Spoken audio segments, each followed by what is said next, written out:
आपण पाहणार आहोत की विद्यार्थ्यांचा जो डेटा कलेक्शनमध्ये त्यांचा अटेंडन्स, स्पोर्ट्सचा डेटा व अकॅडमिकचा डेटा कसा आपण फिल करणार आहोत. तर आपल्याला इथे 2 क्लास येऊन जाणार. जसं टीचरचं प्रेझेंटी लोकेशन व अटेंडन्स ॲड झालेलं असेल, त्यानंतर टीचरला ही स्क्रीन दिसू लागेल.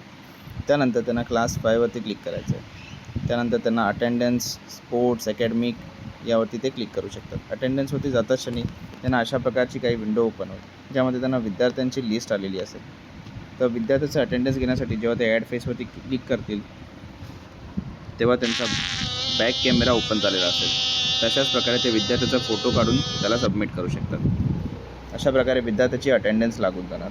तसंच आपण जर टीचरांना स्पोर्ट्सचा डेटा भरायचा असेल, तर ते स्पोर्ट्स बटनवरती क्लिक करतील व जोही आज स्पोर्ट आपल्या शाळेमध्ये व शाळेच्या अंतर्गत झाला असेल, समजा फॉर एक्झाम्पल खो खोचा स्पोर्ट्स आपल्या शाळेमध्ये झाला, तर खो खोमध्ये 2 प्रकारचे सब पार्ट्स असतात. एक असतं चेझर आणि एक असतं डिफेंड.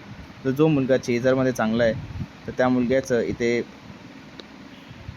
समजा ज्या दिवशी तो स्पोर्ट्स झाला त्या दिवसाची डेट, लोकेशन आणि त्या जागेचं व्हेन्यू हे भरताच क्षणी समजा इथे आपल्याला स्टुडंटचं नाव निशा विलास मयुरे यांनी आज चेस करताना फार चांगला परफॉर्मन्स दिला, तर टीचर इथे येऊन डायरेक्ट त्यांना गुड किंवा एक्सलंट अशा प्रकारची माहिती इथे देऊ शकतात त्या विद्यार्थ्यांसाठी.